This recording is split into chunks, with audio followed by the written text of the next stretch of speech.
Hello everyone, welcome to Wen academy. Wen academy के YouTube platform पर आप सभी का स्वागत है। आज का जो चर्चा होगा हम जातीय आंदोलन पर करेंगे, जो आधुनिक भारतीय इतिहास के एक महत्वपूर्ण चैप्टर है जिस पे बात करेंगे। देखिए, जातीय आंदोलन का संदर्भ क्या है। सिंपल सी बात है, जातीय आंदोलन करना क्यों पड़ा, जातीय आंदोलन क्यों करना पड़ा, इसका क्या प्रमुख उद्देश्य रहा है।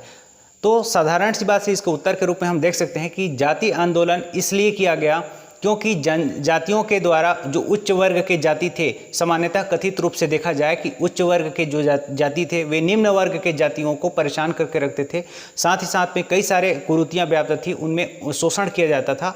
साथ ही साथ में वे दबे कुचले होते थे, जिसको उच्च जाति के वर्ग के लोगों से एक तरह से प्रताड़ित हुआ करते थे, जिस कारण से उन्हें बहुत सारे अपने जीवन में कई प्रकार की परेशानियाँ उत्पन्न होती थी, जिसके कारण से कुछ वर्ग के लोग आए और सामने आकर के उन्होंने उस सुधार किया और प्रयास किए, जिसमें से जो निम्न जाति के जो कुछ तबके के लोग थे और जो आगे चल कर के महत्वपूर्ण उन्होंने कार्य किया, उसके बारे में आज जानेंगे। देखिए, जातीय आंदोलन के सबसे पहले बिगुल बजाया था महाराष्ट्र के क्षेत्र में, वे सबसे पहले ज्योतिबा फुले थे। कौन थे? ज्योतिबा फुले। और ज्योतिबा फुले ने अपने सत्यशोधक समाज के साथ उन्होंने इस प्रकार से अपना बीड़ा उठाया था। तो इस प्रकार से समाज को सुधार करने के एक क्रम में सबसे पहले महाराष्ट्र के समाज सुधारक ज्योतिबा फुले सामने आए। ठीक है, हम कई अलग समाज सुधारकों के बारे में भी जानेंगे, जैसे महात्मा गांधी भी थे, जिन्होंने पिछड़े वर्ग के तबके के लोगों को आगे उठाने का बहुत बड़ा इन्होंने योगदान दिया था, श्रेय जाता है इनको। इसके साथ ही साथ देख सकते हैं कि डॉक्टर भीमराव अंबेडकर हैं, जिन्होंने समाज को एक मुख्य धारा में, समाज के मुख्य धारा में पिछड़ी जातियों के लोगों को आगे उठाने का बहुत बड़ा कदम उठाया था। तो इस प्रकार से कई सारे ऐसे हो सकते हैं। दक्षिण भारतीय क्षेत्रों में भी देख सकते हैं कि समाज के जो नीचे दबे कुचले लोग थे उनको ऊपर उठाने के काम किया था। ठीक है, कई आगे जो पर्सन देखेंगे, और नायर, मुदलियार और चेटियार जैसे जो प्रमुख व्यक्तित्व हैं जिन्होंने इसमें आगे अपना कदम उठाया था। ठीक है, तो इसको हम जानेंगे। आज देखते हैं, सबसे पहले समझते हैं कि ज्योतिबा फुले। देखिए, ज्योतिबा फुले ने कई महत्वपूर्ण कार्य किया था। ज्योतिबा फुले, ठीक है, ज्योतिबा फुले, और ये महाराष्ट्र के समाज सुधारक थे। ये कौन थे? महाराष्ट्र के समाज सुधारक थे। इन्होंने एक रचना की थी जिसका नाम, इसका एक संगठन है, इसका सत्यशोधक समाज, एक संगठन है सत्यशोधक समाज। ठीक है, सत्यशोधक समाज, इसका महत्वपूर्ण ये ऑर्गेनाइजेशन है सत्यशोधक समाज। और सत्यशोधक समाज के का एक महत्वपूर्ण पत्र है जिसको कहते हैं दिन मित्र। दिन मित्र जो कि एक क्या है, इसका मुख्य पत्र है। मुख्य पत्र क्या होता है, आप समझ पा रहे हैं? मुख्य पत्र मतलब उसको कहते हैं किसी भी समाज या संस्था या सोसाइटी का एक पत्र निकलता है जो कि उसके बारे में, उसके थॉट्स, उसके विचार के बारे में उसको प्रस्तुत किया जाता है, उसको प्रचार प्रसार किया जाता है, जिसे कहते हैं मुख्य पत्र। और मुख्य पत्र जो होता है वह हर सोसाइटी, समाज या इंस्टीट्यूट में पाया जाता है। तो इस प्रकार से इसमें देख सकते हैं सत्यशोधक समाज का एक मुख्य पत्र है जिसे कहते हैं दिन मित्र। क्या होगा? दिन मित्र। तो दिन मित्र उसका क्या होगा? एक मुख्य पत्र है। ठीक है, और इसको इस तरह से देख सकते हैं। इसी प्रकार से देखेंगे कि सत्यशोधक समाज ने सोसाइटी के, समाज को किस तरह से ऊपर उठाने का प्रयास किया, किस प्रकार से वे आगे आए और किस तरह से उन्होंने आगे बढ़ाया। तो देख सकते हैं कि सत्यशोधक समाज के ने ज्योतिबा फुले के नेतृत्व में बहुत सारे कदम उठाए थे, जिसमें समाज के लोगों को ऊपर उठाने का कार्य किया था। नीचे दबे कुचले जो लोग थे उसको ऊपर उठाने की काम की थी इन्होंने। इनका जो प्रयास होता था दो तरीके से मुख्य रूप से होता था। एक तो ऐसा है कि इनके द्वारा किया गया जो प्रयास था, एक तो उच्च वर्ग के लोगों की जो पारंपरिक जो विधान होते थे उसको ये अपनाते थे। ठीक है, जिससे ये बता सके कि हम भी इनके जातियों के समान, हमारा भी जाति है और परंपरा है। ठीक है, हमारी जो संस्कृति है इन उच्च वर्ग के जातियों के बराबर हमारी भी है। तो इस प्रकार से इन्होंने अपने समाज के माध्यम से, अपने सोसाइटी के माध्यम से इन्होंने इस बात को कही थी। ठीक है, सत्यशोधक समाज के माध्यम से ज्योतिबा फुले ने की थी। ठीक है, दूसरी बात इसमें देख सकते हैं कि इसमें एक और बात होता था कि जो भी रीति रिवाज होता था, श्रेष्ठ जातियों के रीति रिवाज होते थे उसको इन लोग अपनाते थे। तो श्रेष्ठ जाति के जो ऊंचे और अपने आप को उस दर्जे के बताते थे। तो ये आपका दो प्रमुख जो बातें थी जिसके माध्यम से इन्होंने अपने समाज को ऊपर उठाने का प्रयास किया और निम्न जाति को, लोगों को, उसके जो पिछड़े वर्ग थे उनको एक समाज के मुख्य धारा में लाने का प्रयास किया था। तो इस प्रकार से इंपॉर्टेंट हो जाएगा। ठीक है, आगे हम देख सकते हैं ज्योतिबा फुले के बाद भी और कई सारे लोग आते हैं और इसमें देख सकते हैं कि एक प्रमुख व्यक्ति है जिसे कहते हैं गोपाल कृष्ण गोखले, सॉरी, इसमें देख सकते हैं आपका अंबेडकर जी हैं, ठीक है, ये है अंबेडकर।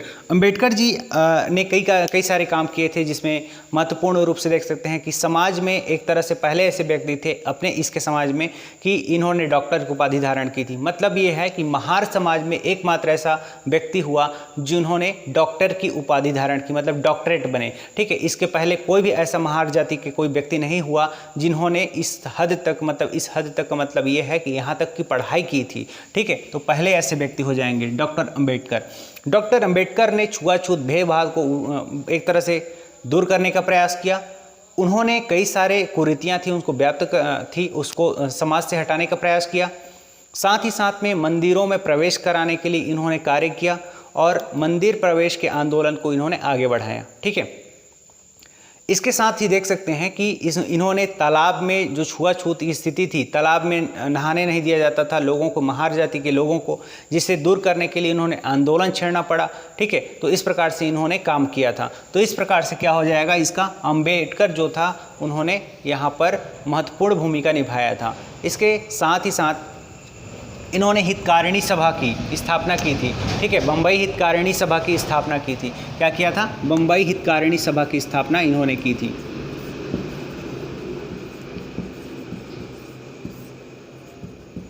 बम्बई हितकारिणी सभा, तो मुंबई हितकारिणी सभा डॉक्टर अंबेडकर के ने स्थापित किया था, जिसमें लोगों को आगे बढ़ाने का इन्होंने काम किया था, ठीक है। इसके साथ ही साथ देख सकते हैं डॉक्टर अंबेडकर के द्वारा मतलब कई ऐसे काम किए गए थे। डॉक्टर अंबेडकर ने ऐसा कई काम किया है जिसके माध्यम से हम जान सकते हैं कि डॉक्टर अंबेडकर ने अपनी जो महार जाति के लोगों को, पिछड़े जाति के लोगों को उन्होंने ऊपर उठाने का प्रयास किया था, ठीक है। तो ये सारे इम्पॉर्टेंट है। इसके साथ ही साथ में हम देख सकते हैं कि इन्होंने हिंदू धर्म में एक मनुस्मृति है और उस मनुस्मृति को क्या किया था, उन्होंने जलाया था, जिससे यह बात सिद्ध हो गई थी कि मनुस्मृति में दिया गया जो विचार था वह उसमें कई ऐसे बात थी जिसमें निम्न जाति के लोगों को दबाने का प्रयास किया गया था, ऐसा माना जाता है, और इसे इसलिए उन्होंने मनुस्मृति को जलाया था, ठीक है। तो ये इम्पॉर्टेंट होगा। और आगे चल करके देख सकते हैं कि डॉक्टर अंबेडकर कई ऐसे महत्वपूर्ण एक व्यक्तित्व रहे हैं, जिसमें ये पहले कानून मंत्री रहे हैं, पहले विधि मंत्री रहे हैं भारत सरकार में। उसके साथ ही साथ में डॉक्टर अंबेडकर पहले डॉक्टरेट की उपाधि धारण किया था इसने, ठीक है। इसके साथ ही साथ देख सकते हैं कि ये पहले भारतीय संविधान के प्रारूप समिति होता है उसका अध्यक्ष पहले अध्यक्ष बने थे प्रारूप समिति के। तो इस प्रकार से डॉक्टर अंबेडकर की जिन्होंने उनके द्वारा किया गया कार्य है बहुत इंपॉर्टेंट है और एक बड़े ओहदे पर यहाँ तक पहुँचे हुए थे, ठीक है। तो ये सारे इंपॉर्टेंट हो जाएंगे। इसके साथ ही साथ आपको ध्यान रखना होगा कि डॉक्टर अंबेडकर के साथ एक और हैं गांधी जी हैं। गांधी जी ने कई सारे महत्वपूर्ण कार्य किए थे, ठीक है। महात्मा गांधी, तो महात्मा गांधी के द्वारा जाति आंदोलन को किस प्रकार से इस तरह से आगे बढ़ाया।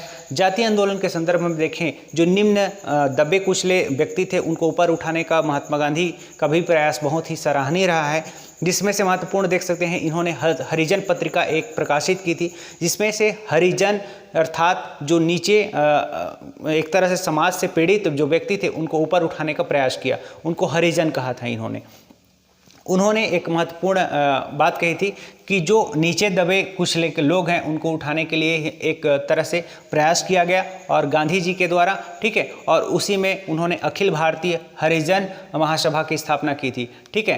क्या किया था, अखिल भारतीय हरिजन संघ की स्थापना की थी। तो अखिल भारतीय हरिजन संघ जो था वह इन्हीं का हो जाएगा, किसका हो जाएगा, गांधी जी का। तो अखिल भारतीय हरिजन संघ, अखिल भारतीय हरिजन संघ, ठीक है। तो ये अखिल भारतीय हरिजन संघ गांधी जी के द्वारा स्थापित एक संघ था, जिसके माध्यम से उन्होंने हरिजन के उत्थान के लिए इन्होंने कार्य किया था, ठीक है। इस संघ के माध्यम से इस तरह से इन्होंने प्रयास किया था, ठीक है। तो ये गांधी जी का इस प्रकार से थॉट हो जाएगा, ठीक है। इसके साथ ही साथ में गांधी जी ने हरिजन पत्रिका आपको प्रकाशित किया गया था, आपको पता है, इसमें बता दिया हूँ, इसमें हरिजन पत्रिका। और इसके अलावा एक और हो जाएगा हरिजन पत्रिका के अलावा कि अछूतोद्धार कार्यक्रम एक शुरुआत की गई, ठीक है। अछूतोद्धार कार्यक्रम ठीक है, अछूतोद्धार कार्यक्रम शुरुआत की गई जो कि गांधी जी के द्वारा किया गया था। ठीक है, अस्पृश्यता विरोधी लीग जिसे कहते हैं, और अस्पृश्यता विरोधी लीग, इसी को कह सकते हो आप अस्पृश्यता विरोधी लीग। ठीक है,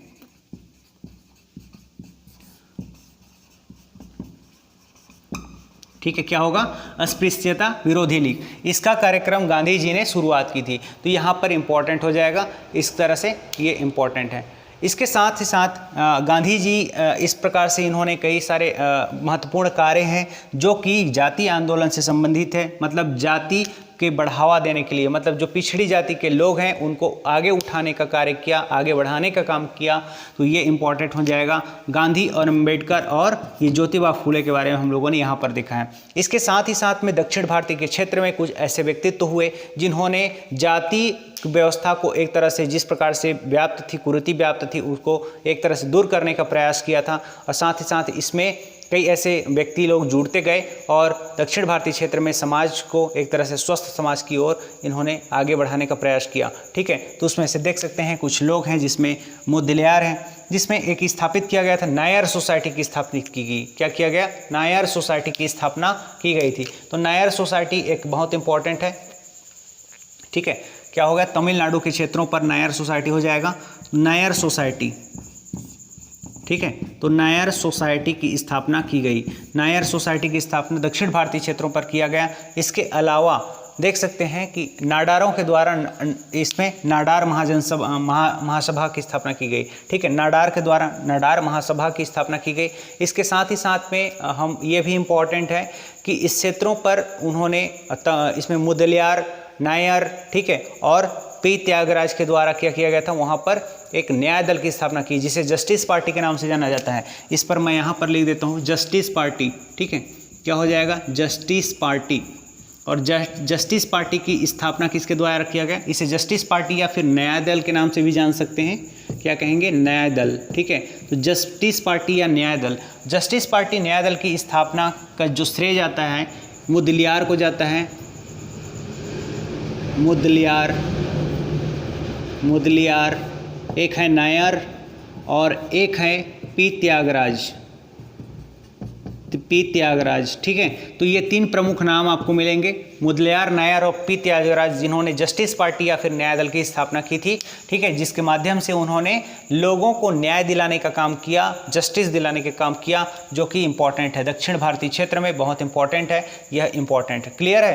तो इस प्रकार से ये सारे सेक्शन हम लोगों ने देखा दक्षिण भारतीय के क्षेत्रों में, तमिलनाडु के क्षेत्रों में इस पार्टी का बहुत ही एक तरह से अच्छा प्रदर्शन रहा है। ठीक है, तो इन सारे सेक्शन को देख लिए, इम्पॉर्टेंट है। और हम लोग आगे के जो सेक्शन हैं उस पर बात करेंगे और नेक्स्ट जो टॉपिक होगा उस पर आएंगे, अलग अलग टॉपिक पर। आत्मसम्मान आंदोलन चलाया गया था दक्षिण भारत में, उसको भी ध्यान रखिएगा। आत्मसम्मान आंदोलन, जाति व्यवस्था को दूर करने के लिए इसमें आत्मसम्मान आंदोलन चलाया गया था। ठीक है, और इसी पर एक पत्रिका लिखा गया था कि कोडी आरसू करके एक है जिसमें जाति व्यवस्था को कुठाराघात किया गया था। तो कोडी आरसू एक पत्रिका है। ठीक है, ध्यान रखना है। तो इस प्रकार से हम लोगों ने जातीय आंदोलन के समस्त पहलुओं को हम लोगों ने देखा, क्लियर समझा। आगे आने वाले चैप्टर्स में वीडियो लेक्चर में एक बेहतरीन टॉपिक को लाएंगे, एक अलग तरह से टॉपिक को लाएंगे जिससे बात करेंगे, चर्चा करेंगे और इतिहास के इस समस्त पहलुओं को हम लोग देखेंगे। ठीक है, तो आज के लिए इतना ही रखते हैं और नेक्स्ट वीडियो लेक्चर में मिलेंगे। So thank you so much to all of you.